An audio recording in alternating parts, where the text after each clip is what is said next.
ပတ်ဆိုရလန်နဲ့ဒီကန်နာလန်တောက်မှာ 1BS စီးနေတဲ့လူငယ်ကိုဒီကပိုင်းနဲ့အဖွဲ့က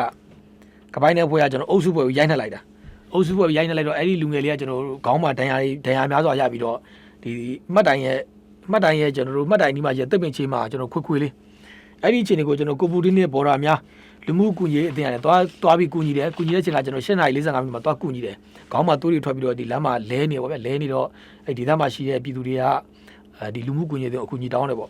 အကူအညီတောင်းတော့ဒါလူမှုကူညီရေးအသင်းကလာပြီးတော့ကူညီကြစေလုပ်တယ်ပြီးရင်ကျွန်တော်ရန်ကုန်စိုးရုံပို့ဆောင်ပေးလို့သိရတယ်ရိုင်းတဲ့ခိုင်တဲ့အမျိုးသားကအသက်19နှစ်အရွယ်ရှိပါတယ်တဲ့သူတို့ရဲ့အဲ့အမျိုးသားရဲ့ဒီ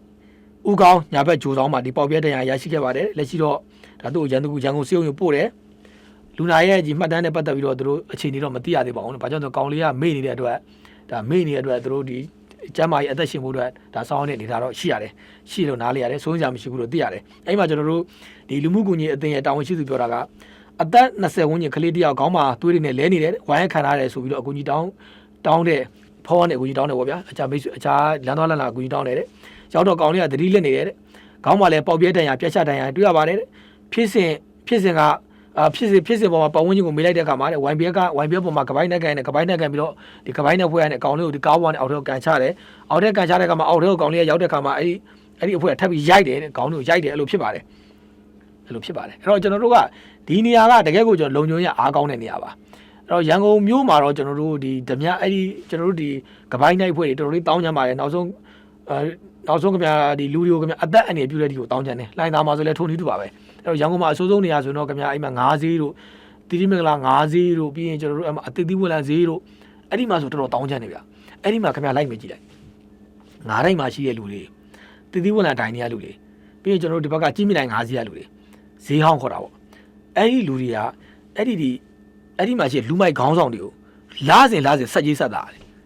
ဆက်ကြီးကိုပြရတယ်အဲ့ဒီခိုင်းကိုလည်းကျွန်တော်တို့ဒီရန်ကုန်မြို့မှာရှိတဲ့ဒီလုံခြုံရေးရန်တွေကဖြိုခွင်းတာတော့သိပ်မတွေ့သေးဘူးတကယ်ကိုပြရတာအဲ့ဒီငွေကြေးတွေ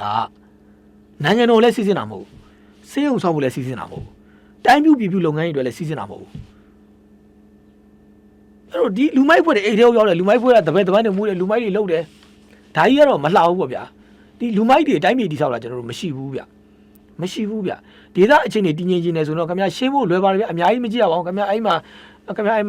တီတီမင်္ဂလာ9ဈေးအဲ့မှာလူမိုက်တွေအများကြီးပဲအဲ့ဒီမှာရှိတဲ့ဒိုင်းတွေတော့မေ့ကြည့်လိုက်အဲ့မှာကျွန်တော်9ဒိုင်းနေကျွန်တော်မိတ်ဆွေတွေရှိပါတယ်အဲ့တုံတွေးသားတွေပြီးခရမ်းသုံးခွသားတွေအဲ့မှာ9ဒိုင်းနေရှိပါတယ်9တွေမွေးနေကြတယ်ရှိပါတယ်သူတို့ဆိုခင်ဗျာဆက်ကြီးတွေပေးနေတာမနေဘူးပဲပြီးကျွန်တော်တီတီမင်္ဂလာငါဒီဘက်ဈေးသစ်ဆိုရထိုးတီးတူပဲပြီးတောက်လျှောက်ပေးနေရတာအဲ့ဒါရှင်းမလိုက်ပါလားဗျာအဲ့ဒီဒေသဘယ်တော့ကုန်နေလိမ့်မယ်လူမိုက်တွေရှိနေတဲ့နေရာဘယ်တော့မှမတည်ငြိမ်ပူမနေနဲ့အဲ့အောက်မှာသူတို့မှာဆင်မွားဆိုပဲမွေးထားတာအများကြီးပဲအခွေလိုက်ကြီးပဲပြီးတော့တစ်ဖက်မှာကျွန်တော်ဒငင်းကုန်းဘူတာဈေးထုံနည်းတူပဲအဲ့လိုကိုကျွန်တော်တောင်းကြနေတာပြီးခဲ့တဲ့ကာလကကျွန်တော်ဒငင်းကုန်းဘူတာဈေးမှာဒါကျွန်တော်တို့ဒီကုံစီဆွဲတဲ့ကာဓမြတိုက်ခိုင်နေပြီးလူပါအသက်ခံတဲ့အခြေအနေရှိခဲ့တယ်ဗျအဲ့လူမိုက်တွေရှိနေတော့အဲ့ဒီရဲ့ဒီတရားဥပဒေစိုးမိုးရဲ့မတည်မငြိမ်မှုတွေခံစားနေရမှာပဲဒါတွေကိုကျွန်တော်တို့ပြပြသားရှင်းလင်းဖို့လိုတယ်အဲ့လိုမိုက်နေလားဗျမိုက်နေဗျအဲ့လူတွေခင်ဗျအကုန်လုံးခင်ဗျပြည်သူပါစာတွေကထည့်ပလိုက်စမ်းအကုန်လုံးရှေ့တန်းမှာဘယ်လောက်မိုက်နိုင်မလဲလို့ပါစာတွေထည့်ပြီးတော့လူမိုက်တွေအဲ့လိုမိုက်တာဂိုင်းကိုကြည့်တယ်ဗျအဲ့တော့ကျွန်တော်ဒီလူမိုက်တွေရှိတဲ့နေရာဘယ်တော့မှဒီကျွန်တော်တို့ဒီအဲ့ဒေတာတည်ငြိမ်မှုမရှိဘူးလူမိုက်တွေကသူတို့ရဲ့ဒီရန်တရားကြီးခိုင်မှာဖို့အတွက်အပေါ်မှာကျွန်တော်တို့ခေါင်းဆောင်မှရှိတယ်ခေါင်းဆောင်မှသူလက်ထောက်ရှိတယ်ကျွန်တော်ရုံးအဖွဲ့ဒီဖွဲ့စည်းထားတယ်လို့ပဲပြီးတော့ကျွန်တော်တို့အဲ့မှာသူ့ရဲ့ဒေတာအပိုင်နေပေးထားတယ်အပိုင်နေပေးသူအဲ့လိုသူ့ရဲ့ crew တွေနဲ့လဲပတ်နေတာဒီလူတွေကခင်ဗျကောင်းဝယ်လုပ်နေတာမဟုတ်ဘူးမြက်ခုံးပေါ်ကျွန်တော်တို့ကဒီကျွန်တော်တို့ကရုံးမှာထိတ်ကွက်ပြီးသူတို့ရဲ့လုပ်ငန်းကြီးလဲပတ်နေတာဗျအဲ့လိုအခြေအနေရှိပါတယ်ဒါကြောင့်ကျွန်တော်တို့က